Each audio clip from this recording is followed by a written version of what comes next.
তব কথামৃতম তপ্ত জীবনম কবিভিড়িহীতম কলমশাপহম শ্রবণমঙ্গলম শ্রীমদাততম ভুবি গৃণন্তি ये ভুরিদা জনা। প্রতিদিন প্রতি ঘরে শ্রী শ্রী রামকৃষ্ণ কথামৃত। প্রত্যেক দিন সকালবেলা ৮টার সময় আমরা শ্রী শ্রী রামকৃষ্ণ কথামৃত নিয়ে সকলে মিলে একসাথে আমাদের এই অনুধ্যান শিবিরটিতে উপনীত হই। শ্রী শ্রী রামকৃষ্ণ কথামৃত আমরা সকলে একসাথে পান করব বলে, কথামৃতের আনন্দে অবগাহন করব বলে সকাল ৮টায় প্রাণায়াম বাংলা চ্যানেল আমাদের এই সুযোগটি করে দিয়েছেন। প্রত্যেক দিন সকালবেলা মঙ্গল থেকে শনিবার এই প্রতিদিন সকাল ৮টায় আমরা শ্রী শ্রী রামকৃষ্ণ কথামৃতের কিছুটা অংশ পাঠ এবং আলোচনা এই প্রয়াস করে চলেছি বন্ধু।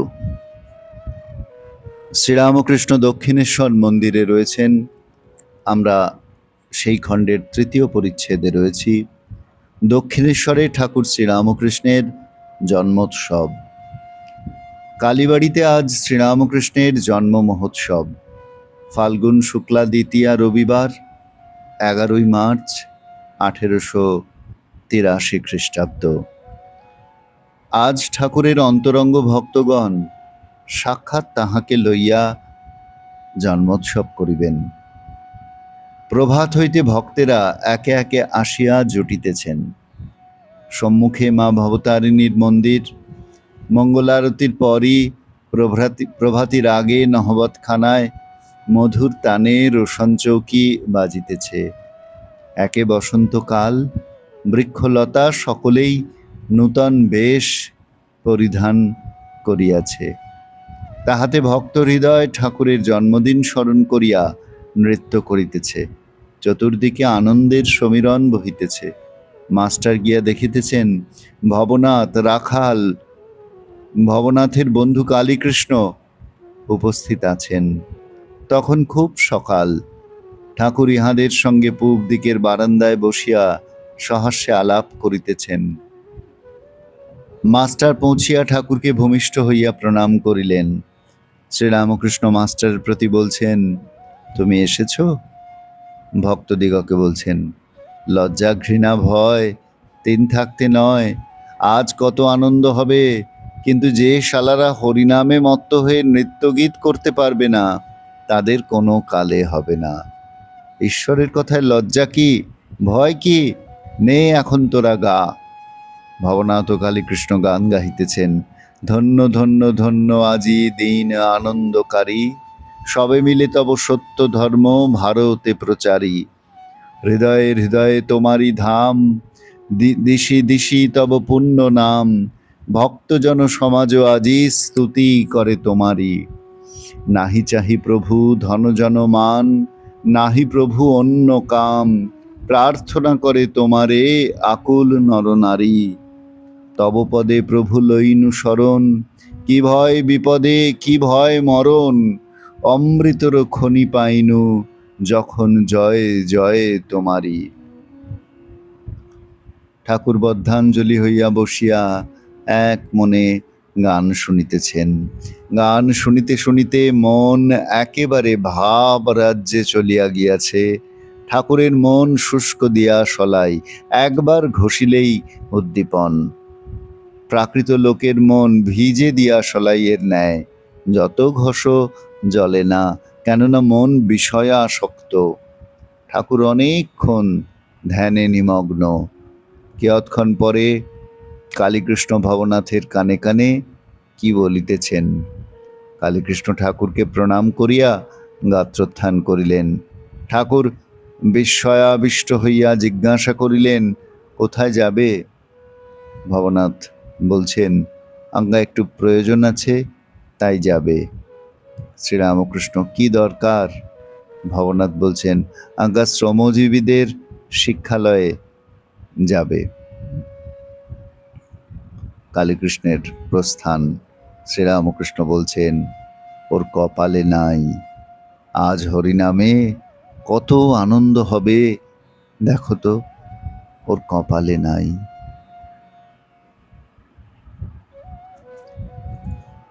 তৃতীয় পরিচ্ছেদ আমরা এখানেই শেষ করছি। আজকে একটি অপূর্ব দিনের কথা আমরা পাঠ করছি।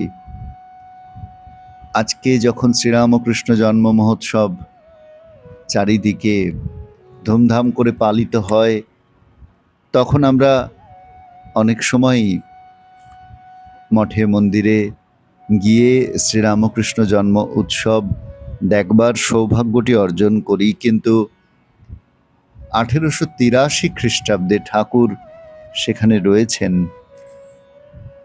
11ই মার্চ ফাল্গুনের শুক্লা দ্বিতীয়ায় রবিবার শ্রীরামকৃষ্ণ জন্ম উৎসব কেমন করে পালন করা হচ্ছে। শ্রীরামকৃষ্ণ স্বয়ং মধ্যমণি হয়ে বসে আছেন আজকের উৎসবে। তিনি ভক্তগণকে উৎসাহ দিচ্ছেন হরিনাম করবার জন্য, ভগবানের নাম গুণকীর্তন করবার জন্য। এই অপূর্ব সময়টি, এই অপূর্ব কথাটি আমরা আজকে দেখতে পাচ্ছি এখানে। শ্রী শ্রীরামকৃষ্ণ পুঁথিতে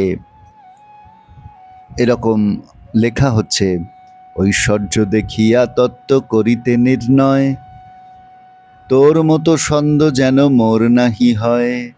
আরে মন নিরৈশ্বর্য দেখে পেলি ধোঁকা, সেই রাম এই রামকৃষ্ণ রূপে ঢাকা।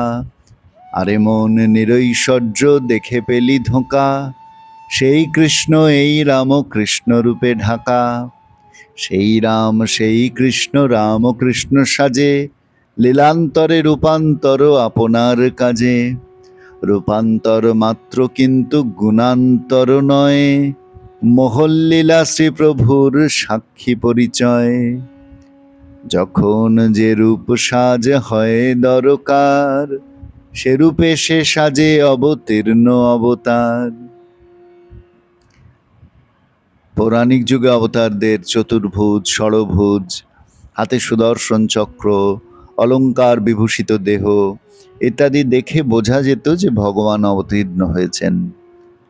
রাক্ষসদের, অসুরদের চেহারাও তখন নাকি অন্যরকম ছিল, মাথায় শিং, হাতির মতন বিশাল দাঁত। কিন্তু এ যুগে শরীরের লক্ষণ দেখে মানুষ আর দেবতা কিংবা ভগবান আর অসুরের পার্থক্য বোঝা যায় না। তাহলে বোঝা যাবে কি করে? তার উত্তম চরিত্র এবং কর্ম দেখে। শ্রীরামকৃষ্ণরূপী ভগবান এবার কেবল একটি অনুপম চরিত্র দেখিয়ে যাচ্ছেন।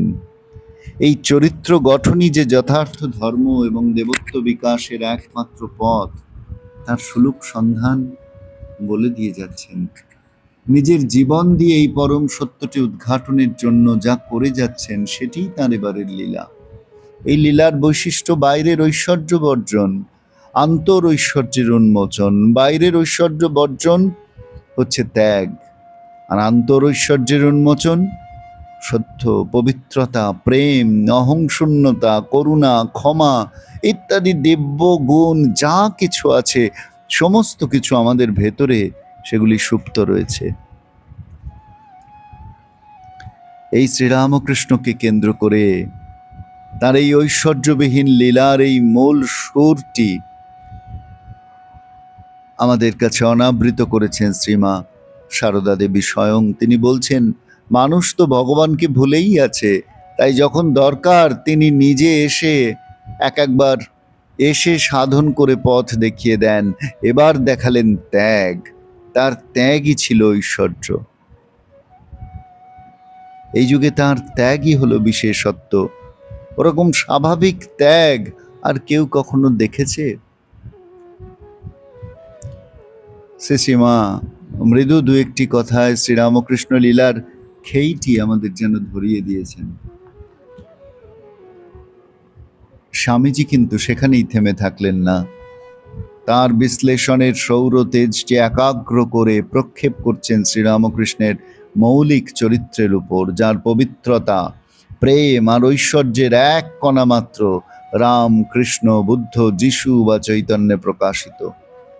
স্বামী শিবানন্দজিকে লিখছেন, ভগবান শ্রীকৃষ্ণ জন্মেছিলেন কিনা জানি না, বুদ্ধ, চৈতন্য প্রভৃতি একঘেয়ে, রাম ও Krishna Paramahamsa the latest and the most perfect. কেন? উত্তরে বলছেন, জ্ঞান, প্রেম, বৈরাগ্য, লোকহিত চিকিৎসা, উদারতার জমাট, কারুর সঙ্গে কি তাহার তুলনা হয়? তাকে যে বুঝতে পারে না তার জন্ম বৃথা।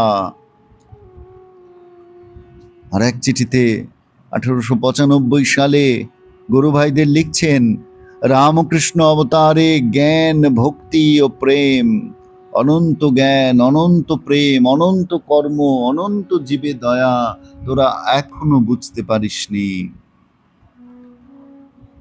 দেওয়ান হরিদাস বিহারী দাস দেশাইকে চিঠিতে লিখছেন, আপনাদের ইতিহাসে বর্ণিত সমুদয় অবতার প্রথিত পুরুষগণ অপেক্ষা শত শত গুণে অধিক পবিত্র, যে পুরুষ প্রবর জীবনে, চিন্তায় বা কর্মে লেশমাত্র অপবিত্র কিছু করেন নাই।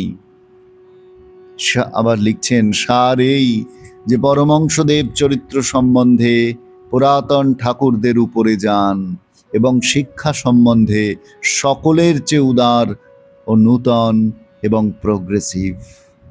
একাধারে যোগ, জ্ঞান, ভক্তি ও কর্ম ও সকল কেষ্টবিষ্টু বেশ ঠাকুর ছিলেন, কিন্তু রামকৃষ্ণে একাধারে সব ঢুকে গেছেন। কথা বলে বোধহয় শেষ করা যাবে না। শ্রীরামকৃষ্ণ সেই অবতার যাকে স্বামীজি স্বয়ং বলেছেন অবতার ও বরিষ্ঠায়। আজকে তার জন্মদিন, তার জন্ম মহোৎসব পালিত হচ্ছে ফাল্গুন শুক্লা দ্বিতীয়া তিথিতে 11ই মার্চ 1883 খ্রিস্টাব্দ। সেই অংশটি আজকে আমরা পাঠ করে ধন্য হলাম। আমাদের মনেও সারা দিন ধরে ঠাকুরের জন্মতিথি, জন্ম উৎসবের আনন্দ, সেই দিব্য আনন্দ যেন আমাদের স্পর্শ করে থাকে, এই প্রার্থনা জানিয়ে আজকের পর্ব এখানে ইতি টানছি।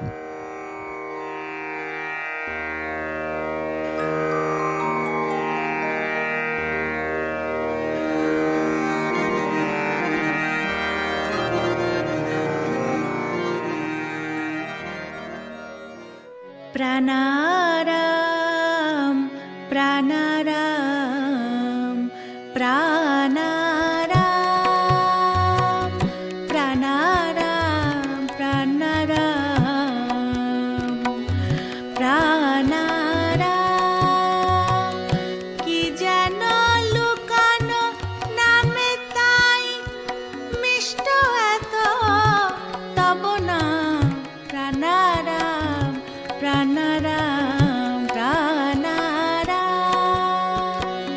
প্রাণারাম প্রাণারাম